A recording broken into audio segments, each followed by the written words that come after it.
merci de cette présentation.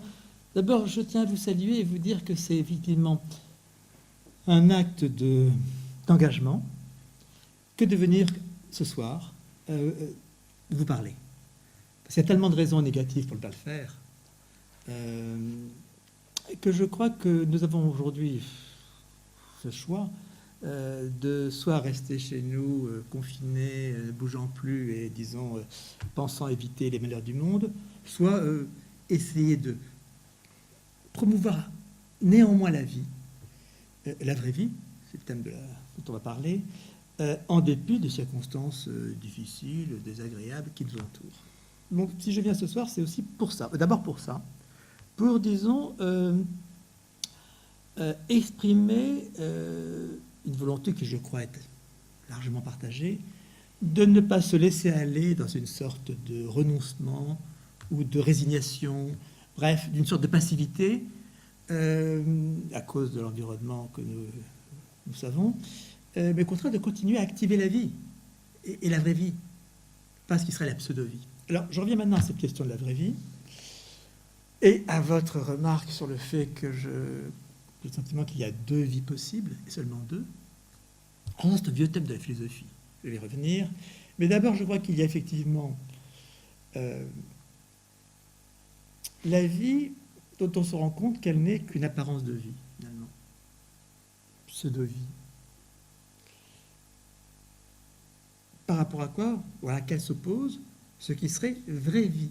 Alors, il faudra s'entendre sur qu'est-ce que c'est que vrai par rapport à vivre. C'est pas évident de lier le thème du vrai et la vérité, le thème du vivre. Mais néanmoins, l'idée qu'il y a au fond que deux vies possibles, une qui se résigne, qui, disons, s'enlise dans sa capacité de vivre, qui n'est plus vraiment capable de vivre, et puis une vie qui, au contraire, oui, effectivement, ouvre un écart, une résistance, une dissidence, comme vous avez dit, par rapport à cette pseudo-vie. Donc le soupçon dont vous parlez, c'est effectivement, on se dit, mais qu'est-ce que je vis? Est-ce que je vis vraiment? Est-ce que ma vie n'est pas finalement devenue une sorte de semblant de vie, d'habitude de vie, d'apparence de vie, bref, pseudo-vie, qui vient dire en fait une non-vie, et d'autre part, ce qui serait, s'en écartant, irrésistant, une vie qui vit effectivement, qui vit vraiment. Alors, il faudra donc interroger le terme de vrai, donc vraie vie, et puis le fait que, effectivement, c'est depuis les débuts de la philosophie, depuis Platon, l'idée qu'il n'y a que deux vies possibles. Et alors, dans cet écart entre pseudo-vie et vraie vie, il y a une notion qui me paraît essentielle, qui est la non-vie. Il y a une phrase que un peu au centre de mon livre, qui est une formule ancienne en allemand, mais reprise par Adorno, qui est intitulée très simple, « La vie ne vit pas ». Das Leben lebt nicht. Qu'est-ce que signifie « la vie ne vit pas » C'est-à-dire que la vie, au fond, a une contradiction en elle-même, qui fait qu'elle ne cesse d'être, derrière la tête, de s'enliser, de s'aliéner, de se réifier, de se perdre comme vie, et donc de ne plus vivre. Donc il y a soupçon en nous de est-ce que ma vie vivrait, est-ce que je vis effectivement, vraiment, ou est-ce que je suis seulement reporté dans un semblant de vie, une pseudo-vie. Alors, la philosophie a comme tâche générale, depuis Platon, de dénoncer le pseudos, l'apparence, le semblant, le simulacre. À quoi s'oppose? Eh bien, oui, ce qui serait le vrai comme étant vrai vivre. Donc, je vois comme question essentielle le fait, qu'est-ce que c'est que de lier le thème du vrai, qui normalement renvoie à la connaissance, au thème du vivre? Et vous l'avez dit au départ, la philosophie grecque en tout cas, pas toute la philosophie grecque, mais une part prépondérante de la philosophie grecque, en tout cas à l'œuvre chez Platon, c'est de donner à la philosophie l'objectif de la connaissance, la science. Le grand mot platonicien, c'est, quand on demande au début du tête-à-tête à Socrate, qu'est-ce que la Sophia? Il répond, alors Sophia est totalement ambigu en grec. Est-ce que c'est sagesse ou est-ce que c'est science, Sophia? Et il répond, Sophia, c'est épistémé. La sagesse, c'est la science. Et là, vous avez une sorte d'embranchement majeur de la pensée grecque, en tout cas chez Platon, mais qui va cesser d'être repris et développé, qui est ce choix grec de penser l'activité philosophique à partir de la vérité, de la quête de la vérité, donc de l'enjeu de la connaissance. Donc cette formule... Et alors, l'interlocuteur de Socrate dit oui, mais il aurait dû réfléchir avant de dire oui. Est-ce que c'est vrai que la sophia, sagesse, c'est la science, la connaissance? Est-ce que cette réduction de la sagesse à la science est légitime? Il répond oui. On pourrait se dire que c'est le point vraiment à interroger. Et si on passe par la pensée chinoise, on voit bien à quel point la pensée chinoise, elle, s'écarte de cela, puisqu'elle a pensé le vivre indépendamment du vrai, indépendamment de la science, indépendamment de la connaissance. La quête de la vérité n'a pas été un enjeu important dans la pensée chinoise, alors qu'il a été l'enjeu de la philosophie grecque. Mais en tout cas, il y a effectivement un choix fait dans la philosophie grecque que je ne vais pas critiquer, simplement qui est un choix parmi d'autres possibles, qui est d'avoir donné à la philosophie en premier cet enjeu de vérité, et de penser que vivre n'est que la conséquence de cet effort de connaissance. C'est ça qui me paraît vraiment être, disons, le grand choix de la pensée grecque, c'est de penser que vivre est de l'ordre de l'application. Que d'abord, on essaie de trouver le vrai, et que vivre sera la conséquence de ce vrai trouvé. Donc vivre se fait à l'ombre de la vérité. Alors c'est ce que j'ai voulu contester dans mon propos, en demandant quel est l'autre sens de vrai, qui n'est pas donc indexé sur la connaissance, et qui se trouve investi dans ce que serait donc la vraie vie, par opposition à son simulacre, à son semblant, à son apparence, la pseudo-vie. Alors je dois dire, avant de... dans cette première préambule, un peu tâtonnant, c'est que l'expression la vraie vie, je dirais, elle traîne partout. On la trouve chez Platon d'abord, dans le Thé et Tête, ou à l'éthos bios, la vraie vie. Mais vous la trouvez reprise incessamment en philosophie ou dans la littérature. Je pense à la formule de Rimbaud, la vraie vie est absente. La fin du temps perdu de Proust, qui conclut sur qu'est-ce que c'est que la vraie vie, par opposition à l'apparence de vie, au semblant de vie, la pseudo-vie.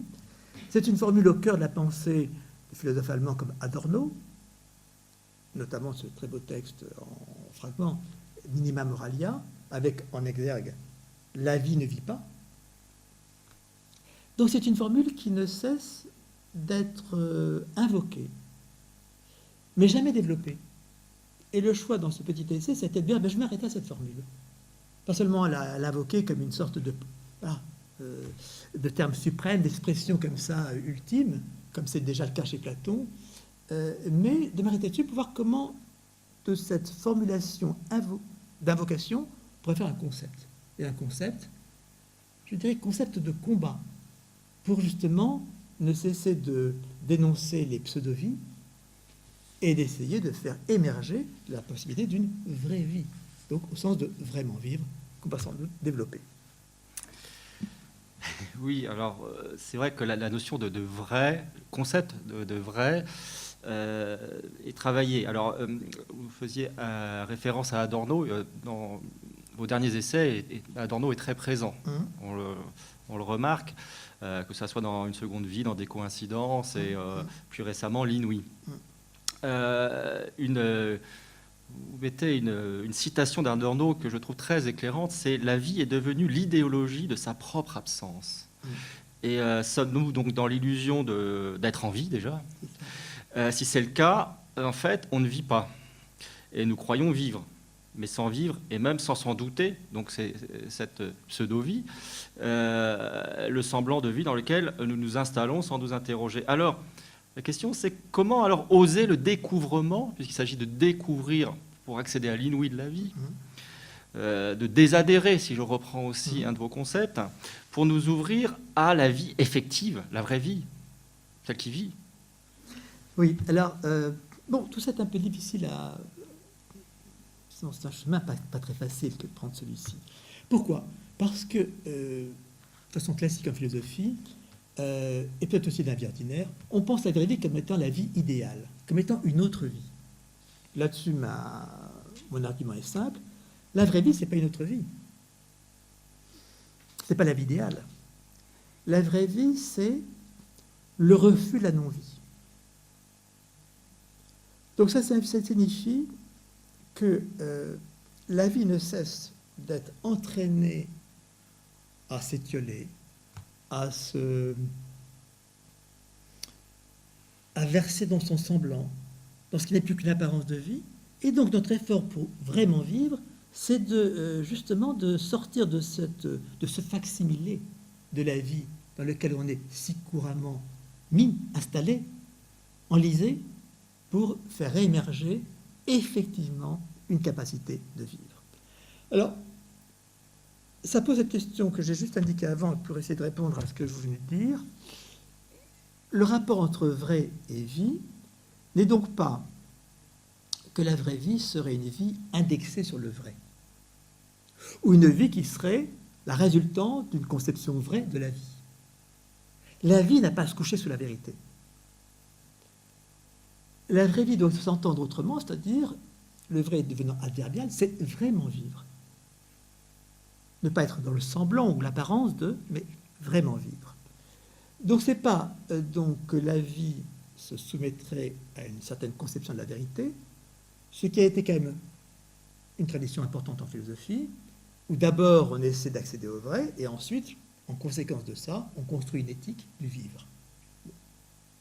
C'est quelque chose qui a été très couramment fait en philosophie, mais qui fait donc que vivre ne serait que l'application d'une vérité qu'on aurait auparavant, comme ça, déterminée. Or, il me semble que vivre n'est d'aucune façon de l'ordre de l'application. Et que vivre, donc, n'est pas un décalque d'une vérité à laquelle on a accédé. Que vivre, c'est, quand on dit vraiment vivre, ça signifie pouvoir résister, ou, vous l'avez dit, se décaler, j'aimerais dire décoïncider, de cette sorte de coïncidence, adaptation, de tout ce régime de la vie qui est en fait par la vie. Alors je pense qu'on va revenir après sur ces concepts négatifs qui sont à l'œuvre. Mais ce que je veux dire, c'est que pour moi, vraie vie, c'est pas une autre vie, c'est pas une vie idéale, c'est pas une vie fantasmée, c'est dire non à la non-vie. C'est la résistance à cet fléchissement, à ce rabattement de la vie qui ne cesse d'être dans la vie.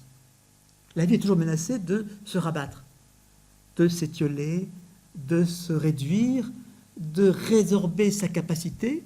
Et donc, vraiment vivre, c'est dire non. Dire non, c'est-à-dire activer un non à l'égard de cette tendance de la vie à ne plus vivre, à s'enliser dans sa capacité de vivre, pour, eh bien, justement, faire réémerger cette capacité. Je ne sais pas si je suis un peu clair ou pas du tout. Non, c'est difficile parce que il faut essayer de creuser la réflexion en refusant une chose qui est la chose facile, à savoir, la vraie vie, c'est une autre vie. C'est la vie idéale. Or, c'est déjà ce qu'il y a dans Platon.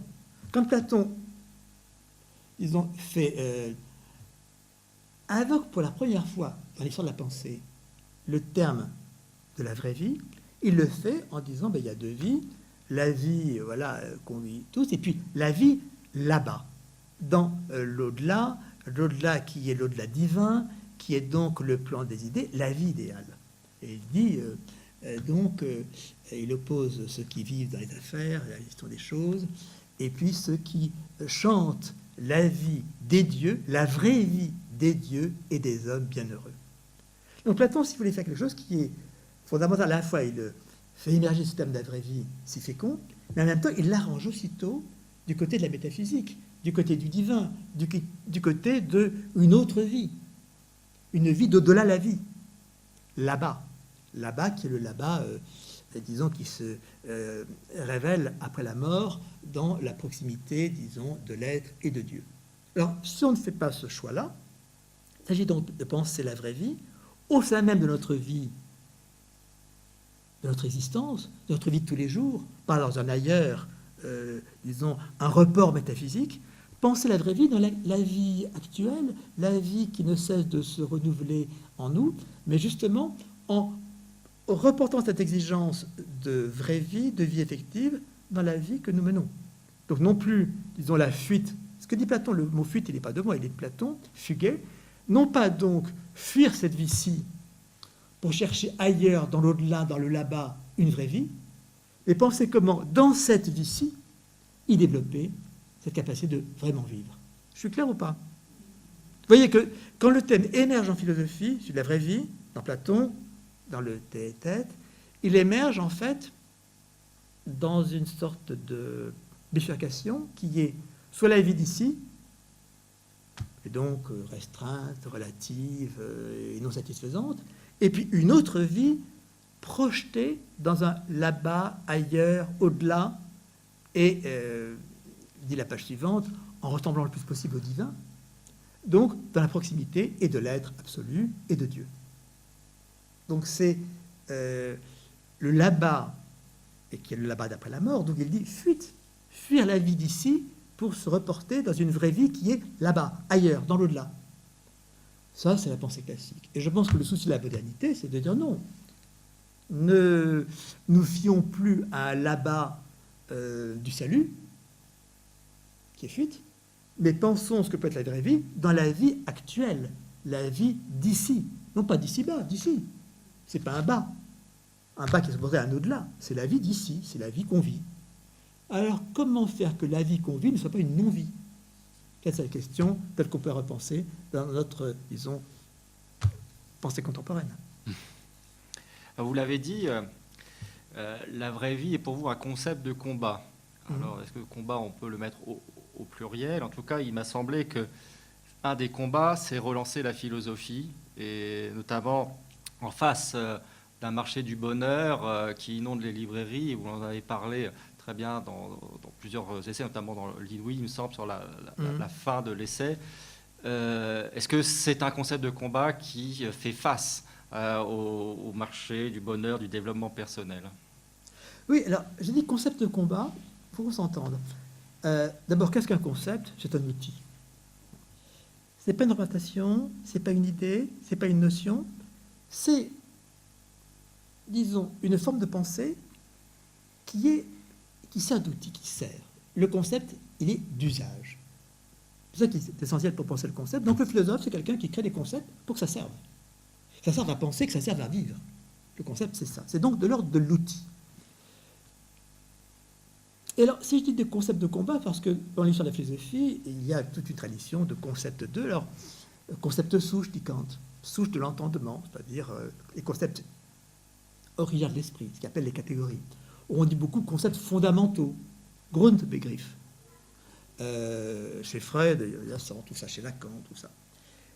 Si je dis concept de combat, c'est par distinction avec ça. C'est-à-dire qu'un concept, c'est un outil qui sert à se battre. C'est proposons qu'une philosophie engagée, dans un combat, alors si je suis là ce soir, c'est pour ça. C'est parce qu'il y a beaucoup de non-vie qui nous encombrent aujourd'hui.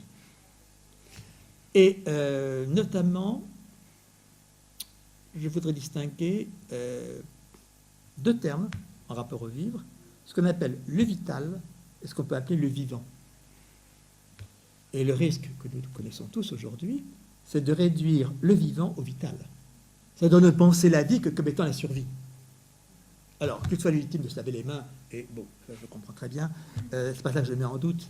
Simplement, est-ce que si, comme le porte une certaine idéologie aujourd'hui, on rabat le vivant de la vie au seul vital de la vie, est-ce qu'il n'y a pas une perte qui aboutit à de la non-vie? Voilà ma question.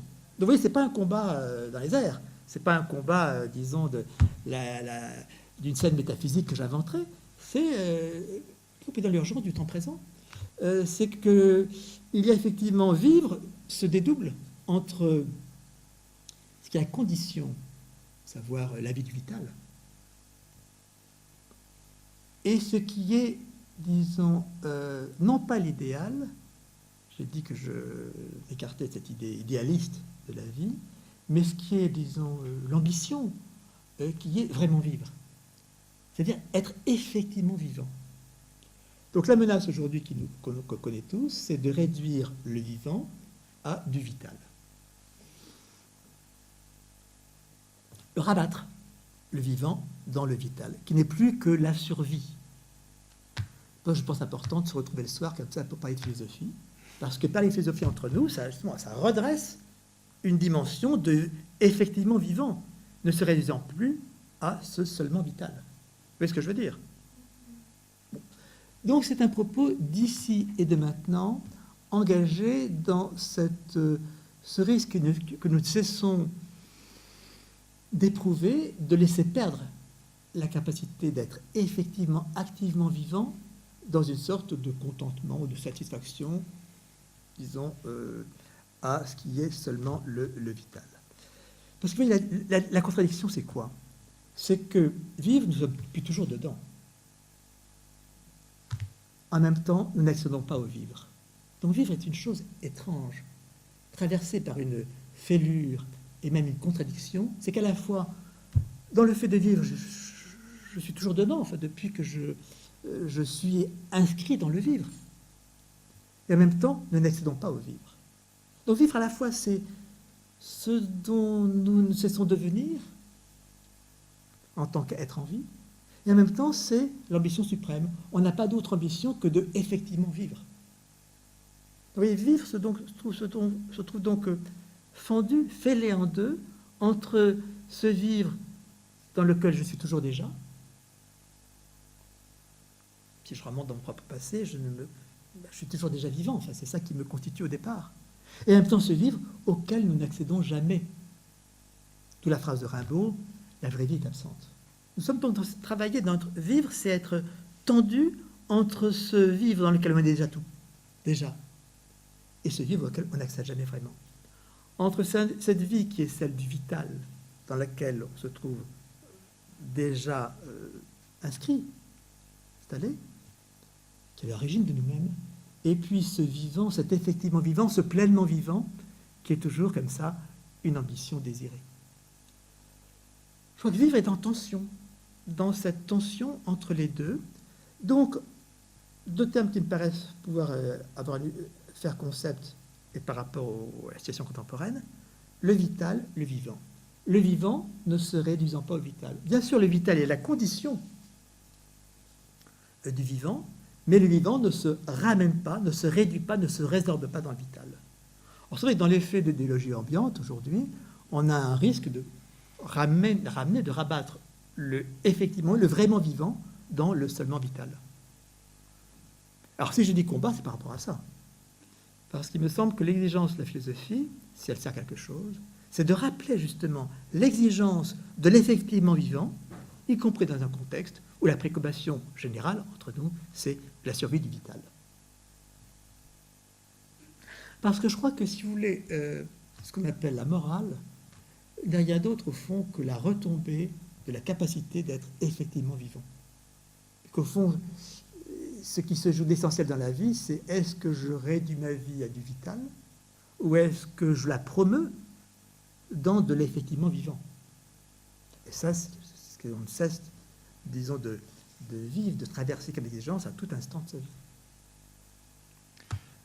Dans le combat aussi, il y a un chapitre qui est intitulé Vie perdue. Vous abordez la notion d'altérité.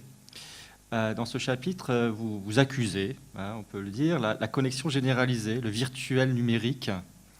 Ce virtuel numérique qui, pour vous, donc, dissout la présence à l'autre.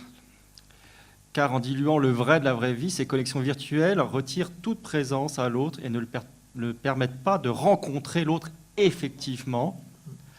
Et cette aliénation contemporaine débouche pour vous logiquement vers le stade ultime de la réification de la vie, c'est-à-dire la vie devenant chose, on chosifie la vie, et donc c'est le triomphe de la non-vie. Est-ce pour vous cela, la vie perdue? La vie perdue. Vous voyez que mon opposition, ce n'est pas la vie idéale et puis la vie ici-bas, qui est la construction de la métaphysique, en tout cas à partir de Platon, c'est qu'effectivement, la vraie vie, ce n'est pas une autre vie. La vraie vie, c'est la vie qui résiste à la non-vie. Non-vie qui ne cesse de menacer notre vie. Donc effectivement, au centre de mon petit essai, il y a ce chapitre, donc ce concept de vie perdue. La vraie vie, c'est la vie qui ne perd pas sa capacité de vie. Alors, la vie perdue, évidemment, c'est un thème qui est pas seulement de la métaphysique, mais alors de la religion. c'est Adam et Ève, c'est la première scène disons, du texte biblique, la chute. La chute, la vie paradisiaque, la vie est dans l'Éden, la vie près de Dieu, et puis la faute, et puis l'exil, et puis la perte de cette vie dans une vie perdue, qui est celle de l'exil, qui est celle de l'histoire, etc. C'est ce que vous trouvez au centre de Pascal, c'est pas de la pensée de Pascal, entre grandeur de l'homme près de Dieu, dans son rapport à Dieu, et puis misère de l'homme dans la perte de Dieu. Alors, j'entends perte, vie perdue, non pas dans ce sens-là, donc ni dans un sens métaphysique, ni dans un sens religieux, mais le fait que la vie ne cesse d'être menacée de se perdre. Alors, j'ai 4 concepts, sous-concepts pour déployer cela. D'abord, la vie, elle est toujours tentée de se résigner. Résignation, c'est donc ce moment où on commence, disons, à se résignant, à laisser entrer la non-vie dans sa vie.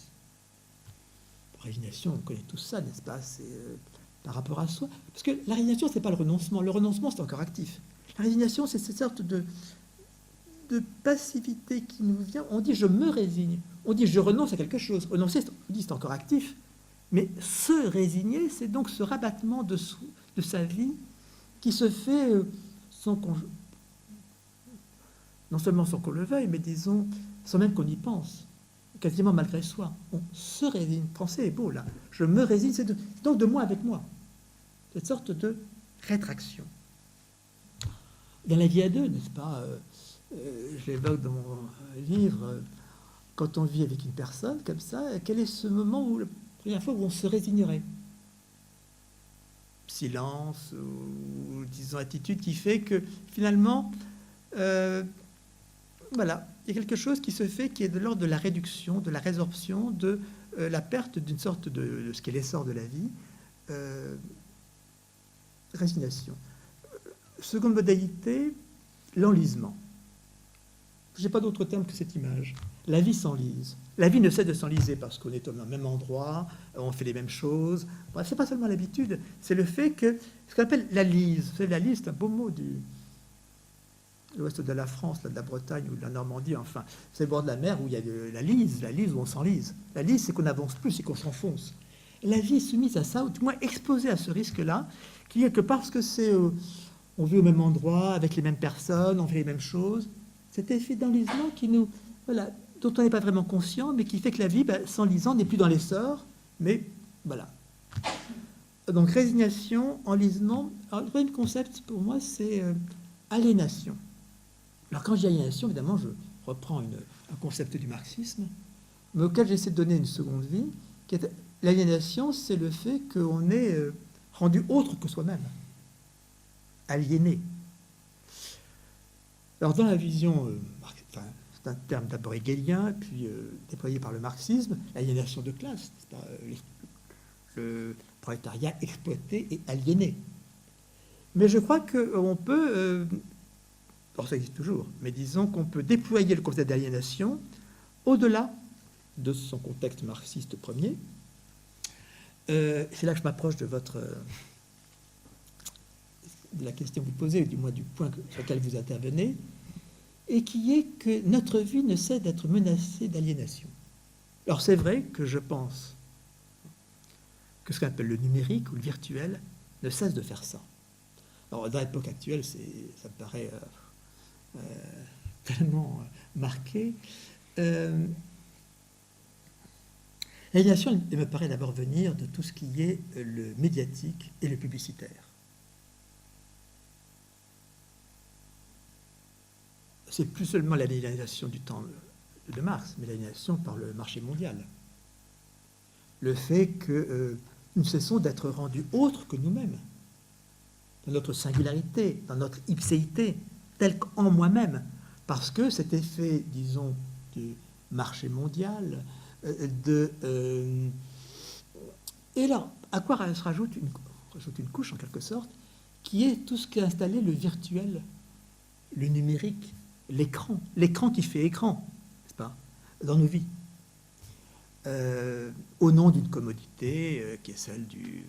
Aujourd'hui, on dit le télétravail, bien sûr, de tout ce qui est ce virtuel qui fait que, finalement, donc c'est rendu encore plus sensible aujourd'hui, l'effectif de la rencontre, de la présence, du face-à-face, progressivement se disparaît sous cette possibilité illimitée du virtuel.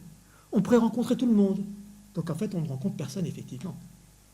Cette sorte, vous voyez, de virtualité indéfinie qui fait que, parce qu'on a je dirais pas ces outils, ces possibilités comme ça, organisées par le marché, qu'on n'a jamais choisi. On n'a jamais choisi ces produits techniques-là. Seulement, ça s'impose à nous par le marché.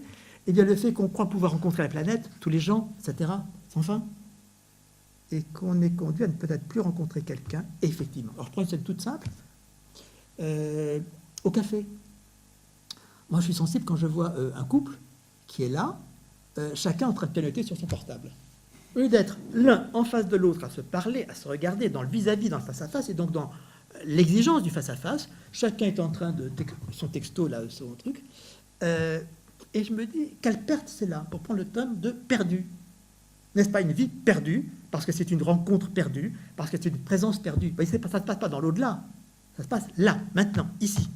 Je crois qu'il y a quelque chose là d'extrêmement d'hémorragique pour la vie, n'est-ce pas ? Cette perte de vie qui est que tout ce qui s'interpose comme écran, d'abord l'écran de l'ordinateur, l'écran du smartphone, du je sais pas quoi. Là. Alors moi, je vous rassure, j'ai pas d'ordinateur, donc j'ai fait ces sessions comme ça. C'est difficile aujourd'hui de se dire, je me mets à l'abri de ça. J'ai néanmoins un téléphone portable, mais je m'en sers évidemment pour laisser un message en disant, si vous voulez me joindre à telle heure, c'est possible. Mais parce que je me dis, quelle aliénation nous ne cessons de vivre. Et sous les meilleurs prétextes, la communication, sous le meilleur argument, la technique, qui n'en finit pas, comme on sait, de progresser. Alors, ce n'est pas un discours contre la technique que je tiens là. Simplement, je dis, voilà, il y a un risque organisé par le marché mondial, qui est de perte de vie par aliénation, et une aliénation qui est que, finalement, l'effectif de vivre, donc pour moi, un des points essentiels, c'est la rencontre. C'est le face-à-face, c'est la parole vive. Je trouve estompé, rabattu, résorbé par cette commodité technique qui donc virtualise la vie à l'infini et par là même réduit la possibilité d'effectivement vivre. Effectivement vivre, c'est ici, maintenant, face à quelqu'un. Là, je vous parle. C'est un moment qui diffère des précédents. Là, on me dit maintenant, il faut faire... on a un cycle de conférences à la BNF, il faut le faire... c'est plus commode, puis il y a moins de risques, sur écran. J'ai dit non, parce que ce qui compte, c'est quoi ? C'est que, effectivement, on se dérange, on sort de chez soi, à telle heure, ce cours à la BNF, c'est à 12h30, de 12h30 à 2h, donc ça implique qu'on ne déjeune pas pendant ce temps-là, on n'est pas avec son verre d'eau ou son café. Mais justement, il y a du dérangement, on se rassemble, il y a du face-à-face. Voilà, il y a quelque chose qui, effectivement, crée un effet de présence. Cet effet de présence, si vous voulez, toute la technicité qui nous entoure, le dilue. Le dilue parce que c'est le virtuel, c'est avec tout le monde. On ne rencontre pas tout le monde. On rencontre quelqu'un qu'on rencontre. Alors, évidemment, c'est singulier. Ça peut être collectif, mais c'est toujours du singulier. C'est toujours à un moment, dans un lieu. Donc, il y a quelque chose, si vous voulez, qui se singularise.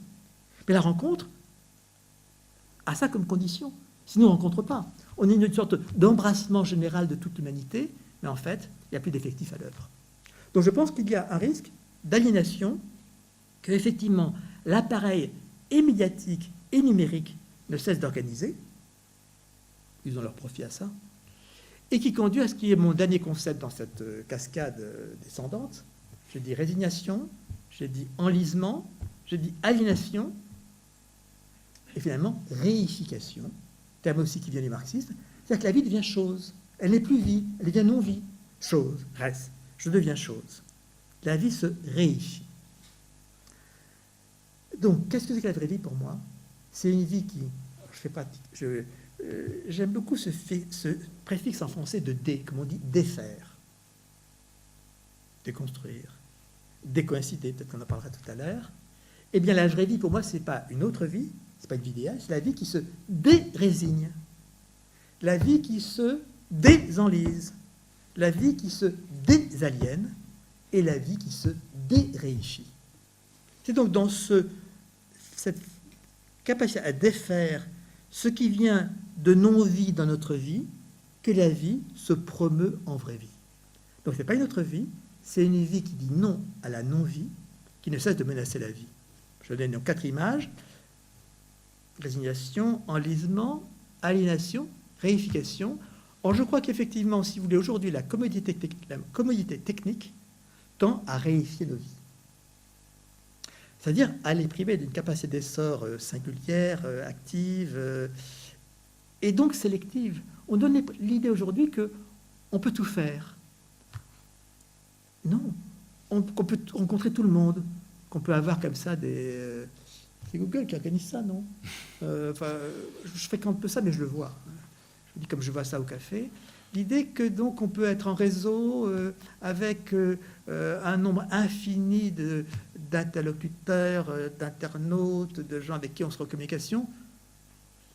Mais justement, cette communication indéfinie n'est-elle pas ce qui nous prive d'une rencontre effective, qui en tant que rencontre est toujours singulière, est toujours d'un moment, dans un lieu, donc qui accepte, si vous voulez, son caractère,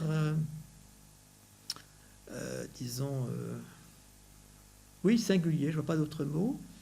Donc on se prive, évidemment, de possibilités qui seraient peut-être infinies, mais en même temps, on effective, effectivement. C'est-à-dire que c'est ça, pour moi, la vraie vie. Donc ce n'est pas un procès fait au numérique, presque pas. Ce n'est pas un procès, en tout cas, fait à la technique, mais c'est à ce qui s'impose à nous, et via la technique ou via le numérique, et qui fait qu'effectivement, notre capacité de vivre, effectivement, devient une sorte de semblant continu. Encore une fois, je reviens à l'exemple que j'avais tout à l'heure. Au café, 2 personnes, 2 amants, je dirais, qui se rencontrent, eh bien, peuvent avoir le sentiment de s'être rencontrés alors qu'ils ont chacun été dans leur texto, et ils ont été dans un semblant de vie, semblant de rencontre. Ils ont cru qu'ils s'étaient rencontrés, en fait, ils ne se sont rien dit effectivement en face à face, en vis-à-vis. Donc, ils se restaient dans une sorte de facsimilé de vivre, n'est-ce pas? Alors, c'est ce que je crains aujourd'hui, c'est que la communauté technique organise un facsimilé de vie qui n'est plus de la vraie vie. Est-ce que j'arrive à me faire entendre? Non, oui, pourquoi je dis combat? Je dis combat parce que là, il y a des combats en jeu. Soit on accepte ça et voilà, on trouve c'est commode. Et puis en plus, quand même, la puissance du marché mondial l'impose tellement facilement qu'on trouve c'est normal. Et puis on vous fait croire que vous vivez plus comme ça parce que c'est... il n'y a plus de choix à faire. On ne dit pas est-ce que je rencontre quelqu'un ou quelqu'un. Non, on rencontre tout le monde. C'est comme si c'était donné d'avance. Donc il y a cette sorte d'illusion perpétrée par le marché mondial de la technicité et qui nous oblige peut-être à justement chercher comment s'en décaler, s'en écarter, décoïncider, bref, ne pas se laisser prendre dans cette aliénation qu'on nous impose. Parce qu'on n'a jamais choisi ça. Alors, à la fin de l'essai, dans le chapitre « Tenter de vivre », vous nous dites en introduction, on ne peut apprendre à vivre. On peut tout apprendre, sauf peut-être vivre. Alors, donc, s'il n'y a pas de méthode pour vivre, comment peut-on alors accéder à la vraie vie si ce n'est par l'apprentissage? Et un peu plus loin, vous nous dites aussi, nous avons commencé à vivre avant même d'y songer. Ça, c'est vital. C'est vital. Et est-ce pour cela, je dirais, que vivre, c'est finalement décoïncider sans cesse? Alors, ce verbe décoïncider, peut-être qu'on va revenir après. Oui, il arrive un peu. J'y tiens, mais effectivement, il y a le fait que... je reviens sur cette contradiction, mais qui est féconde. La contradiction, ce n'est pas un péché de la pensée. Il y a des contradictions qui sont stériles et des contradictions qui sont fécondes. On va pas prendre le paradoxe, vertu de la contradiction. Donc c'est cette contradiction, je crois, dans laquelle nous sommes tous, qui est donc la vie. Je suis toujours déjà dedans, et en même temps, je n'ai jamais vraiment accès. Jamais complètement accès. Donc je suis déjà dedans, mais je ne peux pas y accéder, ou pas suffisamment. Donc, d'où l'invocation de Rimbaud, la vraie vie est absente. Et donc, on est dans cette situation à la fois Et donc c'est cette contradiction. Alors, toute la philosophie moderne a cessé de penser ce qui est cette contradiction foncière dans laquelle on est. Parce que la philosophie classique, la philosophie, disons, de l'âge métaphysique, chez Platon, je l'ai dit, il y a la vie d'ici, qui est une vie, disons, perdue, et puis l'autre vie, c'est la vraie vie, c'est la vie dans l'au-delà, c'est la vie près de Dieu, en présence de l'être. Bon, la religion a aussi organisé l'idée de la perte sous le mode de première vie édénique ou paradisiaque, et puis vie ensuite, la chute, vie perdue, dans laquelle on est. Si on sort de ces schémas-là, et qu'on pense donc la perte de la vie dans la vie, et qu'on ne pense pas à une autre vie, que tout se joue dans cette vie-ci, qui est la vie. Donc s'il n'y a plus d'arrière-plan, si vous voulez, ou d'arrière-monde, comme disait Nietzsche, à cette scène, eh bien, effectivement, la question, c'est comment commencer effectivement à vivre. Alors, j'ai dit, oui, on n'apprend pas à vivre, parce que ça serait une façon, disons, c'est là, on vous dit, il y a le beau vers d'Aragon, le temps d'apprendre à vivre, il est déjà trop tard. Apprendre à vivre me paraît une expression suspecte. Non seulement parce que ça serait différé, j'apprends à vivre, et puis quand j'ai appris à vivre, ben, j'ai vécu, c'est fini. Donc il y aurait un différé qui serait, disons, douloureux. Mais c'est parce que vivre n'est pas de l'ordre de la théorie et de la pratique. C'est là que je rejoins ce que j'ai dit au début sur la vérité. La vraie vie, vraiment vivre, c'est pas, disons, indexer la vie sur de la vérité. Trouver d'abord la vérité, puis après, on la mettrait en œuvre dans la vie. Vivre ne se soumet pas à ce qui est cette bipartition, pourtant si constitutive de notre pensée, qui est la théorie, puis la pratique. Il n'y a pas de théorie du vivre. Sauf quand on dit, vous savez, familièrement, sous mode un peu d'insulte ou de colère, il faudrait lui apprendre à vivre. L'expression qu'on a comme ça familièrement à la bouche. Mais bon, donc, si vivre ne s'apprend pas, alors comment peut-on essayer, tenter de, effectivement, vivre? Alors, je l'ai commencé à dire un mot en disant vraiment vivre, c'est donc de cesser de dire non à la non-vie dont notre vie ne cesse d'être menacée, donc dérésigner, désenliser sa vie, enfin ce que j'ai dit avec ce dé du défaire, voilà, et là, en voyant deux choses, parce que dans notre conception facile, je critique pas parce que Platon est immense, si vous voulez. Donc critiquer Platon, ça a toujours quelque chose d'un peu bené, n'est-ce pas? Parce que on est tous platoniciens malgré nous. Mais c'est vrai qu'il a orienté la pensée du vivre sur un mode métaphysique d'une vie de l'au-delà. Une vie de l'au-delà, au regard de laquelle notre vie ici-bas doit se passer le plus vite possible pour qu'on puisse fuir cette vie-ci et rejoindre l'autre. Mais ce qui a renversé le platonisme de la philosophie, en tout cas sous la figure de Nietzsche, n'est-ce pas? Est-ce que c'est plus viable? D'un côté, c'est l'option métaphysique, la vie reportée dans un méta, dans un au-delà, la vraie vie, c'est, disons, près de Dieu, la présence de l'être. Et le renversement nietzschéen, vous savez, c'est contraire, c'est la vraie vie, ce serait le vitalisme, l'exubérance de l'ici, du maintenant, la plénitude de l'instant. Je m'écarte des deux. La vraie vie n'est ni dans cet ailleurs métaphysique, ni non plus dans cet immédiat, disons, donné, et dont on voit bien que Nietzsche, voulant renverser le platonisme, renversement de toutes les valeurs, umvertung alors verte, eh bien, aboutit à quelque chose qui est quand même une sorte de métaphysique à l'envers, qui est la volonté de puissance, et qui est, disons, une voie sans issue. Cette sorte de célébration, d'auto-célébration de la vie. La vie qui ne cesse de se célébrer elle-même comme étant la valeur. Bon, c'est ça, c'est le point d'achoppement de la pensée nietzschéenne. Donc, ni l'option métaphysique, ni l'option vitaliste. c'est entre les deux, si vous voulez, que j'essaie de construire un chemin possible. Ça veut dire que la vraie vie n'est ni dans l'au-delà, ni non plus dans l'immédiat. Alors c'est là qu'il y a la difficulté. Parce que, pour le dire en un mot, nous n'avons pas d'accès immédiat à l'immédiat. Bien sûr, la vraie vie, c'est dans l'immédiat, mais on n'a pas d'accès immédiat à l'immédiat. La vie, c'est une médiation continue. La vie, c'est toujours, c'est pour ça que la vraie vie est absente, parce qu'on ne cesse de vouloir accéder à la vie. À la fois, on est dedans, mais cette vie dans laquelle je suis, en même temps, je n'y ai pas accès.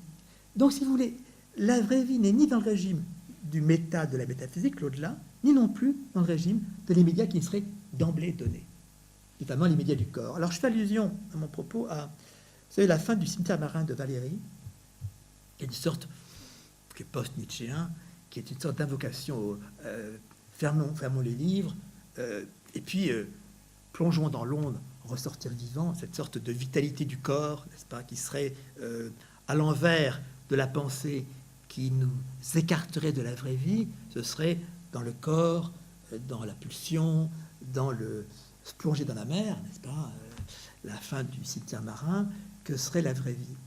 J'en suis pas sûr. Cette sorte de célébration du corps, de la vitalité, de ce qui serait comme si c'était la vérité de la vie, c'était la pulsion immédiate. J'en suis pas sûr du tout. Et on voit bien chez Nietzsche abouti à la volonté de puissance, qui est une sorte de cul-de-sac de la pensée.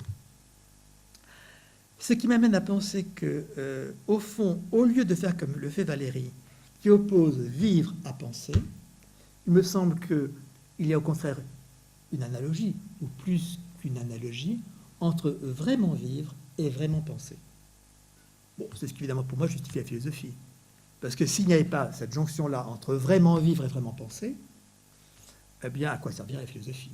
Ce serait une sorte de supplément, de rajout, de couche comme ça, de plus, qui recouvrirait la vie. Donc, au lieu d'opposer vivre et penser, je suis amené à considérer que il y a une parenté essentielle entre vraiment vivre et vraiment penser. Vraiment penser, c'est quoi? C'est dire non à la non-pensée. C'est dire non au facsimilé, au semblant de penser. Et vraiment vivre, c'est dire activer le non à la non-vie.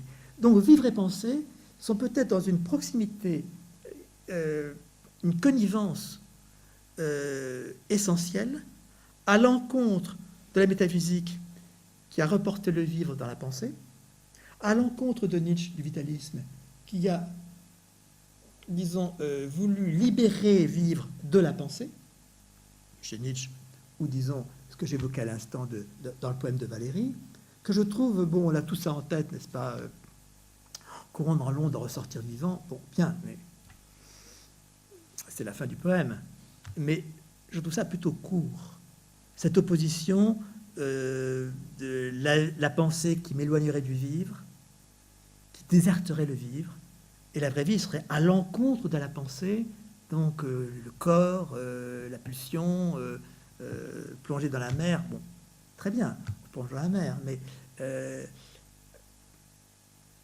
éviter, je crois, ces deux tentations, tentation métaphysique, tentation vitaliste. La vraie vie n'est ni à reporter dans l'au-delà, ni n'est donnée complètement dans l'immédiat. D'où la tension de vivre. Cette tension de vivre me paraît analogue à la tension de penser, c'est-à-dire penser, c'est dire non à tout ce qui est semblant de penser. Ben oui, il suffit d'écouter les débats télévisés, n'est-ce pas? On est dans la pseudo-pensée. On fait semblant d'organiser un débat, pseudo-pensée. Bon, c'est pas vraiment l'exigence de penser. Parce qu'on est dans le régime de l'opinion. L'opinion, c'est la pseudo-pensée, comme il y a pseudo-vie. Alors, on peut rester au régime de l'opinion, où chacun donne son avis, on croit qu'on pense, en fait, on n'a pas commencé à faire l'effort de penser, pour accéder à de la pensée. Je crois qu'il en va de même de la vie. On peut être dans la pseudo-vie, ce que j'ai appelé vie perdue, enlisée, aliénée, etc., ou faire effort, justement, pour accéder à de la vraie vie. Donc, plutôt que d'opposer vivre et penser comment vivre et penser sont dans la même exigence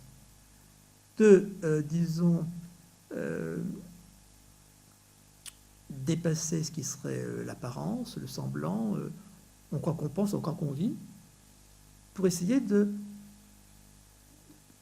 laisser à l'œuvre cette exigence de vraiment penser ou vraiment vivre. Alors, pour faire pont avec le deuxième ouvrage dont on va parler, je crois que vous dites que vivre, c'est décoïncider. Donc, est-ce que vous pouvez préciser ce concept de décoïncidence? Vous avez écrit un essai entier consacré à la décoïncidence, et on le sait maintenant, de plus en plus, vos essais, vous travaillez ce concept, qui est pour moi un peu l'extension de l'écart, qui vient de l'écart. Est-ce que vous pouvez un peu préciser ce qu'est pour vous la décoïncidence? Et comme ça, nous pourrons parler du second essai, politique de décoïncidence. Merci de cette habile transition. Oui, on pourrait croire que vivre, c'est coïncider. Coïncider avec le monde, coïncider avec soi. Or, en fait, je crois que c'est l'inverse. Que vivre, c'est décoïncider.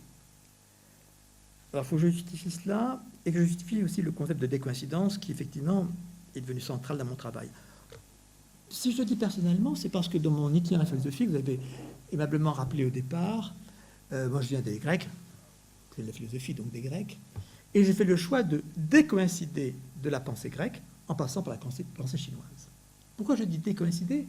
C'est parce qu'il y a une sorte de coïncidence philosophique européenne qui est dans sa tradition philosophique. J'ai évoqué Platon, j'ai évoqué Nietzsche. Il y a donc toute une tradition qui, par exemple, coïncide dans la pensée de l'être. Le verbe être est au cœur de la philosophie européenne, comme l'exigence de vérité est au cœur de la philosophie européenne. Donc il y a une sorte de coïncidence philosophique qui ne cesse bien sûr de se travailler, de se renouveler, mais qui crée une sorte d'entente implicite de la philosophie avec elle-même dans son histoire. Et j'ai fait le choix de décoïncider de cette adéquation-là en passant par une pensée extérieure, la chinoise, notamment parce que, justement, en chinois, il n'y a pas le verbe être. On peut dire la prédication, je suis ici, on ne peut pas dire je suis. On peut dire il y a moi, on peut dire je subsiste, on ne peut pas dire je suis einai en grec. Je suis, être, non-être, to be, not to be. Ça, c'est une affaire portée par la langue indo-européenne. En chinois, langue qui n'est pas indo-européenne, eh bien, il n'y a pas ce déploiement du verbe être qui a porté la philosophie en Europe à partir des Grecs, ce qu'on appelle l'ontologie. Donc là, j'ai été amené à décoïncider. C'est donc, je me suis intéressé au chinois, à la langue chinoise. J'ai appris le chinois et le chinois classique, pour justement sortir d'une sorte de coïncidence philosophique dans laquelle la philosophie européenne ne cesse de se déployer.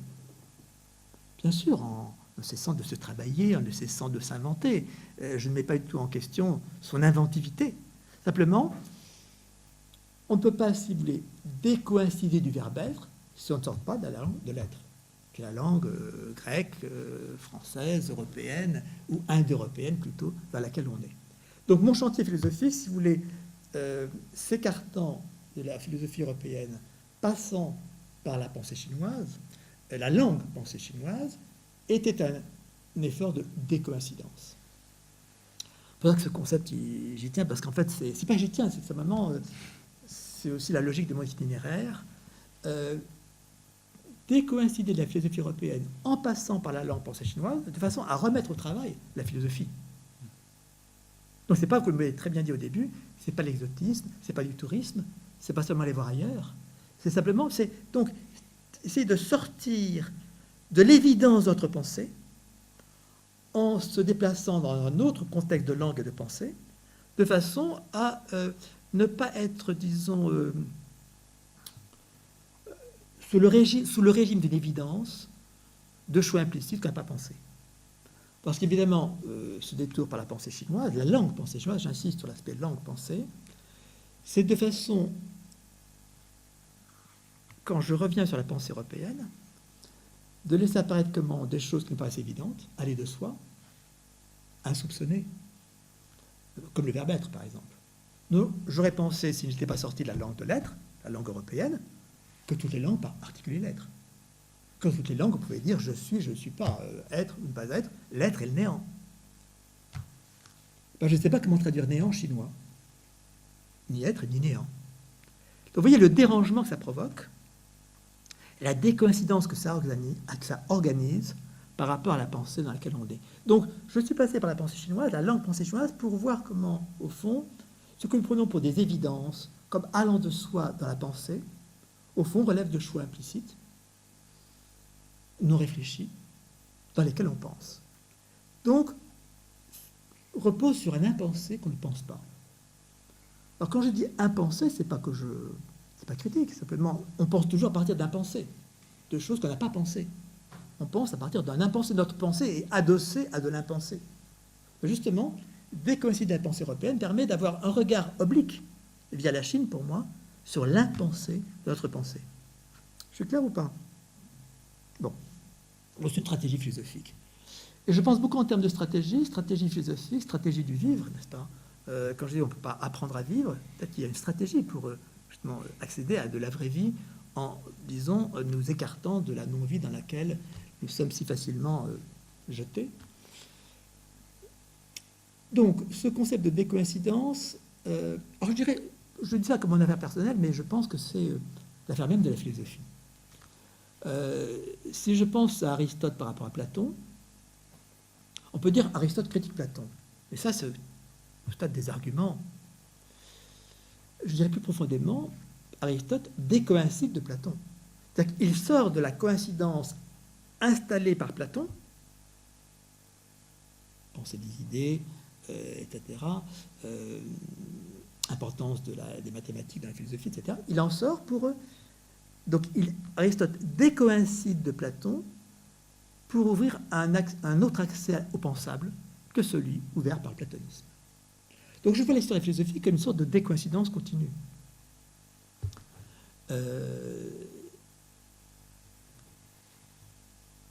Parce que les arguments critiques, polémiques, c'est un peu de surface. C'est un peu une mise en scène. Mais en fait, penser, c'est décoïncider de ce qui est déjà pensé. Puis je le dis de façon très simple. Penser, c'est toujours décoïncider du déjà pensé. Et pour soi-même, je ne pense qu'autant que je décoïncide de ce que j'ai déjà pensé. Mais j'ai la même chose pour vivre. Vivre, c'est décoïncider du déjà vécu. Donc, vivre, c'est quoi? C'est décoïncider de ce que j'ai déjà vécu, l'expérience déjà accomplie, pour ouvrir du possible, pour inaugurer à nouveau dans la vie. Donc je vois que décoïncider, c'est l'activité, disons, essentielle, et de la pensée et du vivre. Je vous ai dit tout à l'heure, je pense les deux conjointement, vivre et penser, au lieu de les opposer. Et c'est vrai de l'artiste. Un artiste n'est artiste qu'autant qu'il décoïncide de l'art déjà fait, ou du beau déjà installé. C'est-à-dire de l'adéquation de ce qui est le beau tel qu'il est déjà pensé. Je dirais donc un artiste, c'est ce qu'il fait. Je pense que la décoïncidence est dans toutes les pratiques. C'est vrai de l'art, c'est vrai de la pensée. Par rapport à la psychanalyse, j'ai le sentiment que... Moi, je n'ai pas d'histoire de cela, mais j'ai réfléchi un peu à cela en lisant Freud ou Lacan. Je pense qu'une cure analytique, c'est là aussi une entreprise de décoïncidence. On invite l'analyste, plutôt le psychanalyste, invite l'analysant à décoïncider de ce point de trauma, de cette fixation, de ce qui s'est coincé dans sa vie. Et on voit bien que c'est ce que dit très bien Freud, c'est que par exemple, le névrosé, il est très bien dans sa névrose, en même temps qu'il ne la supporte pas. Il est dans cette contradiction, à la fois, il est dedans et il n'a pas envie d'en sortir, en même temps, il en souffre terriblement. C'est ça la contradiction. Et quand on veut l'en faire sortir, il dit non. Enfin, il dit non, il dit oui, autant vous voulez, mais ça ne bouge pas. Donc, je crois que le psychanalyste, il fait en sorte que l'analysant ou le patient puisse décoïncider de la névrose ou de un petit peu dans lequel il est, enfin de ce qui lui fait mal, de ce qui le fait souffrir, névrose à laquelle il coïncide parfaitement. Alors, votre question peut-être, c'était de penser ça politiquement. Oui. C'est pourquoi j'ai écrit ce petit essai qui va paraître sous le titre « Politique de la décoïncidence ». Parce qu'il me semble, j'ai commencé à le dire précédemment, que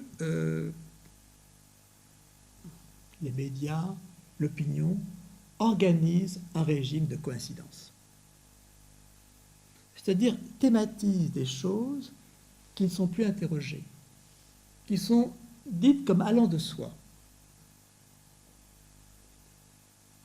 Et il me semble que le rôle de la philosophie, c'est d'inquiéter ce qui est idéologiquement présenté comme allant de soi ou évident.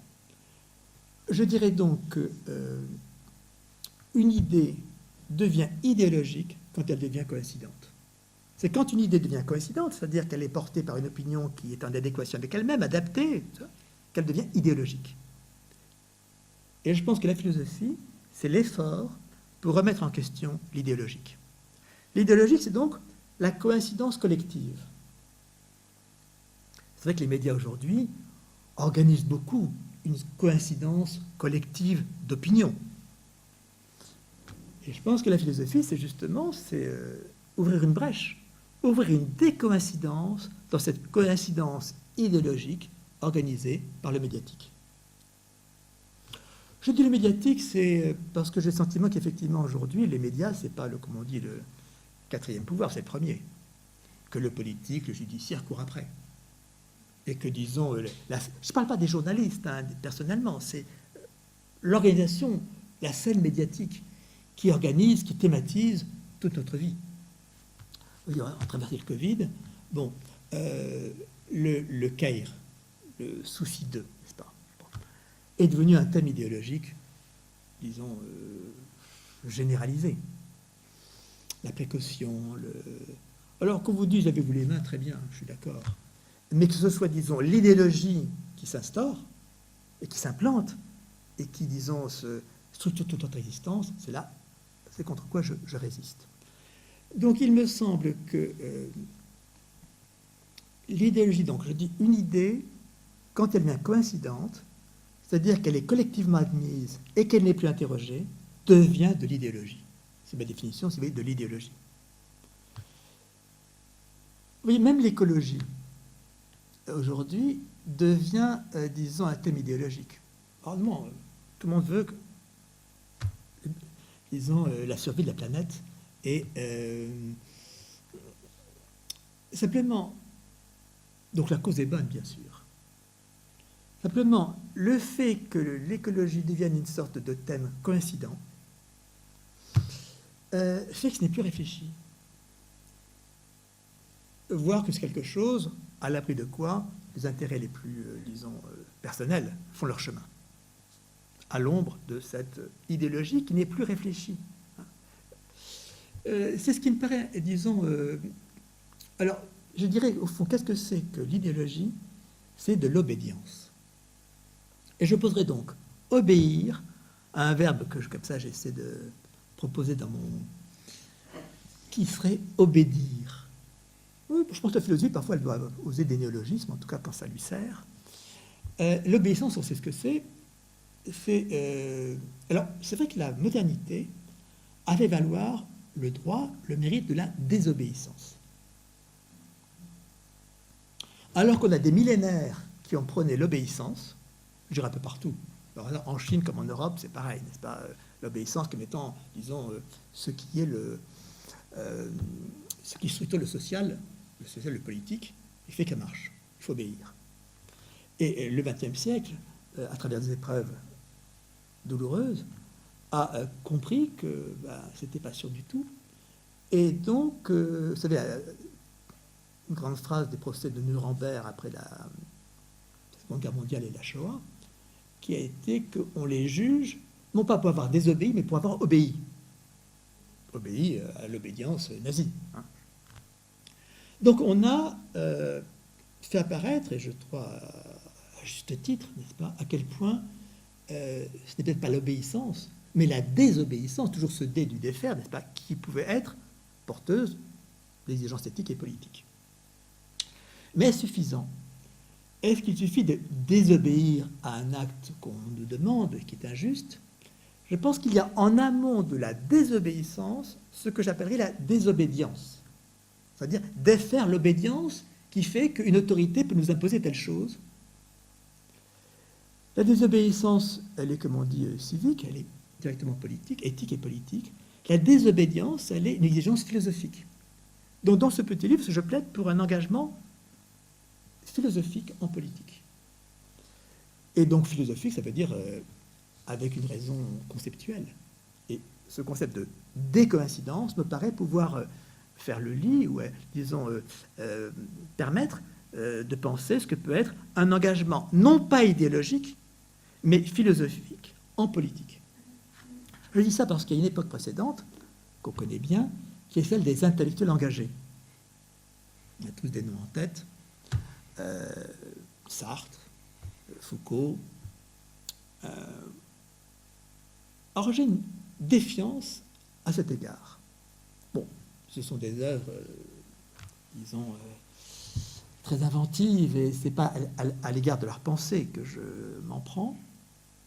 C'est parce qu'au fond, l'intellectuel engagé, c'est quelqu'un qui avait une œuvre philosophique ou d'un autre domaine d'ailleurs, et qui prenait en même temps position politique.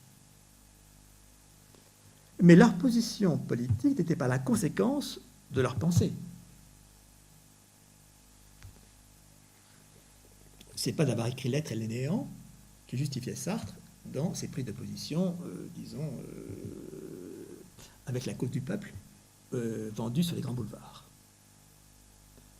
Ce n'est pas pour Einstein la physique quantique qui se prolongeait dans l'engagement idéologique qui était le sien. Donc il y avait quelqu'un qui avait pris une position justifiée par l'œuvre qui était la sienne, de savant, de philosophe, et qui s'appuyait dessus pour prendre une position politique, dont il ne me revient pas de dire si c'était bonne ou mauvaise, mais disons qui n'était pas la conséquence de son travail de pensée. Encore une fois, l'engagement politique idéologique de Sartre n'est pas la conséquence de l'être ou le néant et du reste de son œuvre philosophique. Et j'ai le sentiment, si vous voulez, qu'au fond, cette figure de l'intellectuel engagé, qui a prévalu surtout en France, à la génération précédente, pose un problème, d'autant plus que souvent ces engagements pris n'étaient pas vraiment à très bon escient. Je pense, si vous voulez, Sartre ou Foucault à l'égard de Khomeini. Bon, ils n'en savaient rien. Parce que l'intellectuel n'est pas plus renseigné que il n'est pas journaliste, il n'a pas de terrain, il n'est pas informé vraiment, mais on lui demande, parce qu'il est un intellectuel célèbre, de prendre position, et prend position dans un régime qui est seulement d'opinion. Donc je me défie de cela, et plus généralement, je me défie donc du régime de l'opinion. Et c'est donc, pour moi, c'est de penser à un autre régime que celui de l'opinion, la doxa, plus constitutif, et donc de penser deux verbes en rapport l'un avec l'autre, dénoncer et décoïncider. Dénoncer, c'est dire non. Alors souvent c'est légitime de dire non, mais ça c'est un non qui est de tout le monde. Je veux dire, s'il y a un acte injuste, il revient à tous, à égalité, de dénoncer. Dénoncer, donc, est directement politique. Dénoncer, c'est dire non. Ma proposition, c'est de dire, en amont du fait de dénoncer, il peut y avoir une intervention qui soit proprement philosophique, qui n'est pas de dire non, mais qui est en amont du fait de dire non, de décoïncider.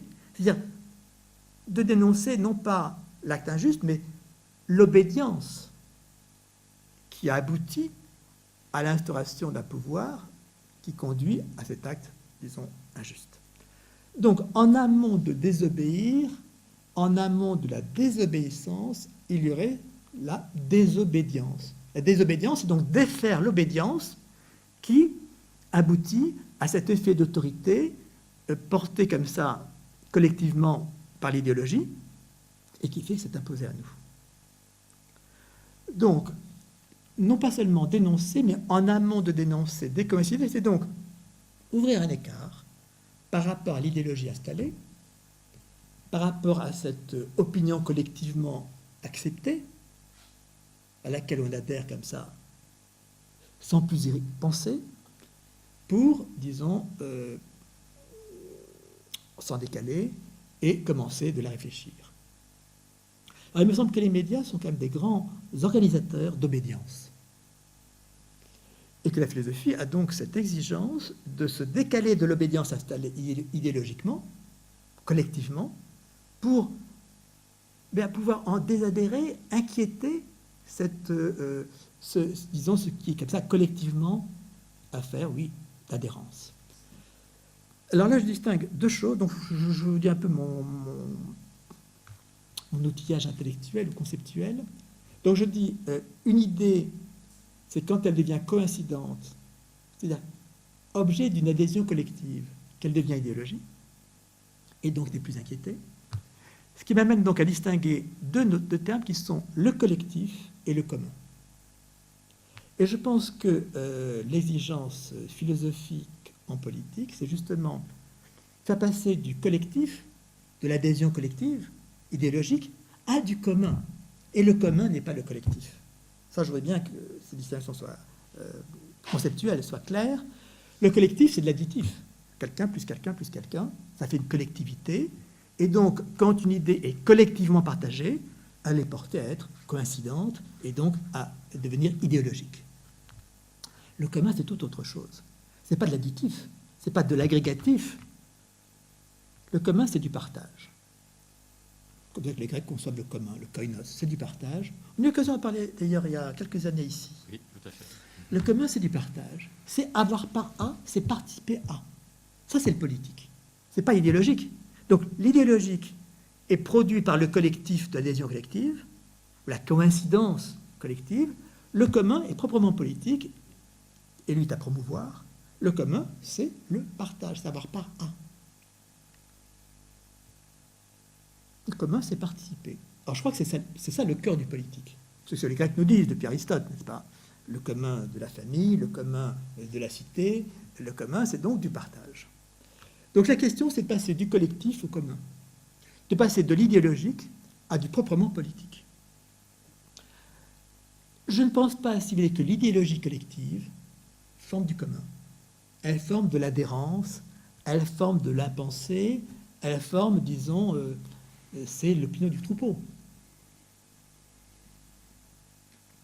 Il me semble donc que la question, c'est de déplacer du collectif d'adhésion, d'adhérence qui fait l'obédience idéologique à du commun, qui soit donc de participation, de partage et de participation, qui permettent d'avoir comme ça, effectivement, un engagement proprement politique. Donc c'est pour ce déplacement-là que je plaide. Alors, il me semble, si vous voyez, que l'affaire de la Covid, comme on dit, sous lequel on est, nous a quand même fait apparaître beaucoup de phénomènes d'adhérence collective, non réfléchis, parce que aussitôt thématisés par les médias, et dès que les médias thématisent, c'est plus réfléchi. Notamment tout ce qui tourne autour de causes qui en elles-mêmes sont bonnes dans leur principe. Le care, la précaution, qui n'en veut pas. L'écologie, qui n'en veut pas. Oui, mais dès lors que c'est thématisé collectivement dans une adhérence comme ça, qui n'est plus soupçonnée, qui n'est plus inquiétée, qui n'est plus interrogée, alors ça devient inquiétant. D'abord parce que ça permet plein d'opérations politiques sous couvert d'eux. La cause est bonne, donc on peut faire n'importe quoi dessous. Bon, je ne fais pas de dessin, mais vous voyez un peu vers quoi je fais signe. Et d'autre part, parce que justement, c'est plus réfléchi. Donc après, on nous dit, l'engagement sonne creux, sonne faux, parce qu'en fait, il est thématiquement imposé, il est idéologiquement installé, donc finalement, il y a une sorte de renchérissement continu. Ce n'est pas du renchérissement qui fait de l'engagement. On peut renchérir autant qu'on veut, c'est pas ça qui change les pratiques, qui change effectivement, comme j'ai dit, vraie vie tout à l'heure, qui fasse de la vraie politique. Donc je crois que c'est une chose que je voulais souligner dans mon petit texte très court, c'est je pense que la philosophie a besoin de textes courts. Il y a une déformation de la philosophie qui s'est faite par l'université, les thèses. Il fallait au moins 500 pages pour que ce soit consistant. Je pense qu'aujourd'hui, d'abord, les modes de lecture ont changé. On zappe beaucoup plus vite, on est beaucoup moins lecteur patient. Et puis parce qu'il me semble qu'il faut réveiller un peu ce genre qui a été si important au XVIIIe siècle, du discours, de la lettre, enfin, vous savez, des textes comme ça, rapides, hâtifs, voire fugitifs, mais qui, faisaient signe vers une idée possible. Donc là, il s'agit d'un texte court, sous ce titre politique de la décoïncidence, pour penser donc ce que pourrait être un engagement non pas idéologique, mais philosophique en politique. Avec au cœur, effectivement, cette pensée de la décoïncidence, je prends un exemple tout simple, quitte à me faire honnir par vous. Et bon, vous savez, la philosophie est quand même un jeu risqué. Hein. Et le premier philosophe a dû boire la ciguë, Socrate. Or, Socrate, pour moi, c'est le décoïncident par excellence. C'est pas qu'il ait dénoncé Socrate. Non, il a décoïncidé. S'il avait dénoncé, on l'aurait laissé vivre. Et à Athènes, la démocratie, on pouvait dénoncer comme on veut. Dire non, dire oui. Enfin, l'opposition des discours était la base même de la cité grecque. Non, Socrate, il a décoïncidé. Je pense qu'il y a de grands décoïncidents. Par exemple, Simone Weil, pour moi, a été une grande décoïncidente. Et même, je dirais, sa vie n'a cessé de décoïncider. Elle a décoïncidé de l'hébraïsme, mais elle n'est pas pour autant devenue chrétienne. Elle n'est pas faite baptiser. Donc, elle a décoïncidé, c'est pas rompre. Hein. Elle a décoïncidé de l'hébraïsme, mais elle n'a pas coïncidé pour autant avec le christianisme. Elle est restée dans cette position active, inventive, de ne pas entrer dans une obédience, pas plus la chrétienne qu'une autre. Elle a décoïncidé dans son métier. Elle était normalienne philosophe, travaillait à l'usine. Ça, c'est décoïncider. Parce que décoïncider m'intéresse, pourquoi? Parce que décoïncider, c'est pas dans le rapport, de même que pour vivre, dans le rapport théorie-pratique. De même qu'on ne peut pas apprendre à vivre. Non, décoïncider, c'est éminemment, directement pratique. En travaillant à l'usine, alors qu'elle était agrégée de philosophie, elle a effectivement décoïncidé. De même, vous voyez, Hannah Arendt, quand elle va au procès de Eichmann à Jérusalem, je trouve qu'elle a une grandeur de décoïncidence, parce que, bon, juive, venant assister au procès et rendre compte du procès Eichmann, bon, on s'attend à ce qu'elle ait telle ou telle position. Non. Elle n'a pas adhéré à la position qu'on attendait d'elle. Elle n'a pas, disons, coïncidé avec l'idéologie qu'on pensait qu'elle allait porter. Elle a mis en question ce qui se passait là, dans ce très beau texte sur ce procès Eichmann. Bon, si je prends l'histoire de France rapidement, oui, bon, Descartes a décoïncidé. Il n'a pas critiqué la scolastique. Il a décoïncidé de la scolastique. C'est tout autre chose. Je dirais que De Gaulle a été décoïncident. En 40, il décoïncide. Mais disons, par rapport à l'américanisme ou le colonialisme, il a décoïncidé. Bon, pour moi, c'est voilà, une figure aussi de décoïncidence. Bon, tout ça pour dire que il faut penser de quoi nous aurions à décoïncider ou quelles sont les obédiences que nous subissons collectivement et qui nous empêchent de partager, de promouvoir du commun. Je prends un exemple tout simple qui est à me faire honnir, les vacances. En France, c'est un thème totalement coïncident. On fait toujours plus de vacances, n'est-ce pas? Or, les vacances, effectivement, c'est pour moi, sur le plan existentiel, c'est vraiment la décoïncidence. Pourquoi partons en vacances? Pourquoi prenons-nous des vacances? Pourquoi partons-nous en vacances si on peut partir en vacances? C'est pour décoïncider. Décoïncider de ce que j'ai fait la veille, du mode de vie installé, peut-être enlisé, ouvrir un écart et réactiver ma vie. C'est pour ça qu'on va en vacances. Mais quand les vacances sont comme au mois de mai, où c'est pont, plus pont, plus pont, plus pont, les vacances ne décoïncident plus. Les vacances s'installent, s'enlisent dans une sorte de répétition où on ne sait plus très bien quand on va au boulot, d'ailleurs, parce qu'on va d'un pont à un pont. Bref, voilà quelque chose qui n'est pas réfléchi en France. On a les fêtes religieuses, les fêtes civiques, on rajoute tout ça. Bon, on est le pays qui prend le plus de vacances, pourquoi pas, mais disons, c'est pas qu'il y ait seulement une perte de possibilité de travail, c'est simplement que les vacances ne sont plus les vacances. elles ont perdu leur vertu de décoïncidence effective, réveillant la vie, réactivant la vie, pour devenir une sorte d'obédience idéologique où on part en vacances comme ça.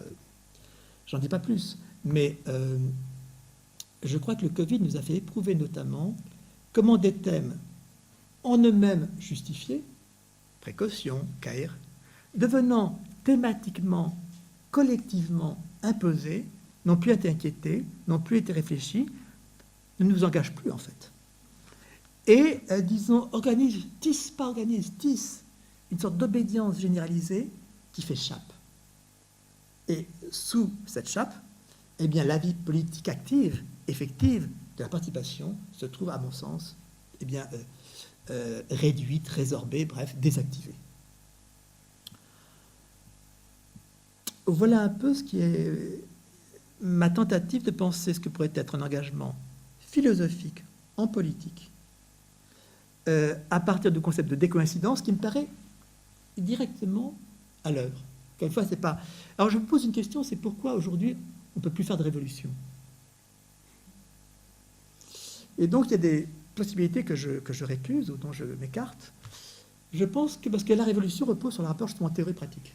On modélise et après on applique. Théorie révolutionnaire, puis praxis. Alors, il me semble qu'aujourd'hui, non seulement on sait que les révolutions entraînent leur réaction, ça l'histoire me l'apprend, reste que la révolution a une dimension effective dans l'histoire. Il y a avant, il y a après. On ne peut pas éliminer ça comme ça. Simplement, aujourd'hui, peut-on faire de révolution? Ben, je crois que non, justement parce qu'on ne peut plus modéliser l'avenir. On ne peut plus, si vous voulez, modéliser l'avenir. Pourquoi? Parce que pour modéliser, il faut isoler. Or, notre réalité politique, sociale, économique est tellement maintenant imbriquée, tellement, qu'on ne peut plus les isoler un élément par rapport à un autre, donc je pense que la modélisation qui a porté la révolution, aujourd'hui, n'est plus possible. Et puis parce que pour faire une révolution, il faut avoir construit une attente d'avenir. Or, je crois qu'il n'y a plus d'attente d'avenir aujourd'hui. Mais pour faire la révolution, il faut penser qu'il y a un avenir meilleur qui peut venir après, et qu'on peut construire cet avenir meilleur. Je pense qu'aujourd'hui, il y a une telle incertitude, à la fois on surcharge de détermination l'avenir, par tout ce qu'on programme, par cette information qu'on centralise, comment sera l'avenir demain, on projette, etc. Puis en même temps, Covid passe, on voit que tout ça tombe par terre. Donc il me semble qu'il y a une question à penser aujourd'hui, que je propose comme ça, je vais très vite. Pourquoi une révolution aujourd'hui n'est plus possible? Donc si on parle de la révolution, qu'est-ce qu'il y a? C'est la révolte. La révolte, il n'y a plus de théorie. Là, moi, la révolte, c'est la réaction à vif, comme ça, devant l'injustice, devant la précarité, etc. Mais la révolte, en fait, ne change rien effectivement. Elle peut améliorer, comme ça, tel ou tel point de... Mais disons, justement parce qu'elle n'a pas de projet, qu'elle ne construit pas d'avenir. La révolte, elle est dans l'immédiat, la réaction. Je me méfie aussi de l'utopie. Je sais que le Covid a favorisé ça. Il y a des projections sur l'avenir, mais libérées du principe de réalité. L'utopie, c'est ça. Libéré du principe de réalité. Alors, le ciel bleu, plus de voitures, plus d'avions, tout ça. Oui, parfait. Mais bon, déconnecté, libéré, affranchi. C'est ça que je trouve suspect, c'est on s'affranchit délibérément du principe de réalité, comme dirait Frey, et donc on donne toute vocation au principe de plaisir. L'utopie. Je me méfie même du thème de l'innovation, qui est un peu le relais technologique de la révolution impossible. Faire du neuf. Parce que c'est un thème qui devient très vite administratif, gestionnaire, et on sait bien que l'innovation, c'est pas comme ça qu'elle vient. Elle vient par écart inopiné, par d'autres raisons qu'une programmation comme ça, politiquement décidée. Donc, si je pense que la révolution n'est pas possible, parce que les conditions ne sont pas là, si je pense que la révolte n'est que d'effet immédiat, parce que réactif, si je pense que l'utopie est un affranchissement trop facile des conditions effectives, et que l'innovation est une sorte de projection, disons, administrative, comme ça, de gestionnaire, mais, disons, plus on part, parce qu'il y a toujours, l'innovation, c'est toujours ce grand mythe de la création, n'est-ce pas, du démiurgique, alors on n'a qu'à innover, n'est-ce pas? Oui, mais quelles sont les conditions de ça, effectives? Donc c'est pour ça que je plaide pour un terme beaucoup plus discret, beaucoup plus modeste, qui n'invoque pas la rupture, décoïncider. Parce que vous voyez, tous ces thèmes, révolution, innovation, ça invoque la rupture. Mais d'où vient la rupture? La rupture est toujours suspecte, parce que qu'est-ce qui rend possible la rupture? Donc décoïncider n'invoque pas de rupture. Décoïncider dit s'écarter de ce qui coïncide trop bien, collectivement adopté, thématisé, donc ne n'étant plus inquiété. Donc voilà, s'écarter de ce qui est collectivement imposé comme obédience, et par là même rouvrir des possibles. Non pas faire du nouveau, mais rouvrir du possible. Comme l'artiste décoïncide de l'art déjà fait et rouvre du possible en art. Comme le philosophe décoïncide de la pensée déjà pensée et rouvre du possible en philosophie. Mais je dirais que la politique pourrait être aussi un art de décoïncider des obédiences installées, sans défaire, ouvrir un écart. Encore une fois, c'est modeste, c'est pas tonitruant, c'est pas annoncé, mais voilà, défaire des coïncidences installées pour ouvrir du possible en politique. Et ce que j'invite, c'est justement en France. Alors j'ai un chapitre un peu dur. Tout ça est très court, hein, donc même si je suis dur, ça passe vite. C'est la France comme rétraction des possibles. Au fond, qu'est-ce qu'on vit en France aujourd'hui? On vit une rétraction des possibles. Rétraction subie. C'est-à-dire que les possibles, ils se rétractent. Comme vous savez, dans Balzac, la peau de chagrin, elle se rétracte. Donc, on vit une rétraction des possibles. Ce n'est pas un déclin, ce n'est pas une décadence, ce n'est pas tous ces mots qui sont des mots moraux ou, disons, fatalistes. Non, on vit une rétraction des possibles. Alors justement, il faut décoïncider des obédiences installées collectivement en France pour ouvrir du possible. Et donc, parce qu'il me semble que... mais moi, je suis absolument contre ce discours, pas seulement défaitiste, mais un peu bête quand même, qui est le discours du déclin. Il n'y a pas de déclin. Il n'y a que, disons, l'Europe n'est plus dans la place qu'elle avait avant, la France n'est plus dans la place qu'elle était avant, certes, mais qu'est-ce que nous vivons effectivement? C'est que des choses qui étaient possibles avant se rétractent. Rétraction est possible. Et donc il faut décoïncider des obédiences qui installent cette rétraction des possibles pour pouvoir justement rouvrir des possibles effectivement dans notre histoire. Je dis ça pour la France, je dis ça pour l'Europe. Parce qu'il y a une distinction que je fais, à laquelle je tiens. J'ai dénoncé le régime de l'opinion, la doxa, c'est-à-dire d'une sorte d'obédience collectivement, comme ça, non pas partagée, mais subie, de ce que j'appelle la conviction. Quelle distinction entre opinion et conviction? J'y tiens. Le conviction, il faut entendre le mot en français. Conviction, c'est quelque chose qui a vaincu en moi. Une victoire en moi-même, avec moi-même. Conviction. C'est donc qu'il y a quelque chose qui, on dit en français, mon ultime conviction. J'ai en conviction. La conviction, autant je me méfie de l'opinion, du régime de l'opinion, son caractère comme ça d'adhérence imposée par obédience, autant je revendique la conviction, ce qui a triomphé en moi dans ma conscience, mon ultime conviction. Quand on veut justifier, au fond, c'est ma conviction, comme quand on juge, n'est-ce pas, l'ultime conviction des gens. Donc je crois que la démocratie, elle se méfie de l'opinion qui conduit très vite à la démagogie, par, disons, adhérence collectivement imposée, et elle revendique de la conviction. C'est-à-dire quelque chose qui triomphe à l'encontre d'une autre possibilité. Donc, on peut dire... Alors, vous voyez, la distinction, c'est que la conviction, on peut la justifier, l'argumenter, mais on ne la prêche pas. Alors qu'on prêche une opinion. Même les intellectuels engagés dont je parlais tout à l'heure, ils prêchent des opinions. Ne pas prêcher une opinion, mais disons justifier une conviction. Là, il y a un écart qui, pour moi, est opérant, parce que le régime de l'opinion faisant doxa conduit à la démagogie. Le régime de la conviction s'argumentant conduit à la démocratie. Et tout l'écart, c'est entre démocratie et démagogie. Est-ce que c'est le démos qui a le pouvoir, démocratie, ou est-ce que c'est le démos qui est conduit, démagogie, conduit comme un âne qu'on conduit, n'est-ce pas, ou le gros animal, comme dit Platon. Donc vous voyez, ces distinctions, elles sont pour moi conceptuelles pour être opérantes. dénoncer ou décoïncider, opinion ou conviction, démagogie ou démocratie. On est à chaque fois dans une ligne de crête, n'est-ce pas, qui doit... Voilà. Et ça ouvre de possible. C'est justement, c'est défaire des choses installées pour pouvoir de nouveau... alors, conviction pour laquelle je plaide dans mon petit texte à la fin, c'est pour l'Europe, parce que pour une seconde ville d'Europe, parce que j'ai le sentiment qu'il y a une première ville d'Europe qui s'est faite depuis la guerre, bien faite d'ailleurs, instaurer la paix en Europe, la coopération économique, culturelle, Erasmus, tout ça, je trouve que c'est très bien. Seulement, je pense que ce premier temps de la Constitution européenne, parce que ça a été fait, c'est plus à faire. Donc, quelque part, n'est plus suffisant pour motiver l'Europe aujourd'hui. Et donc, il faut penser comment on dit, relancer l'Europe, non pas en disant l'Europe comme étant une sorte d'invocation, là aussi, mais penser comment donner ce qu'on appelle une seconde vie à l'Europe. C'est un concept de mon travail précédent. Seconde vie, c'est ce qui, justement, au cours de notre vie, ce qui s'en décale, ouvre un écart, décoïncide de la première vie pour ouvrir du possible.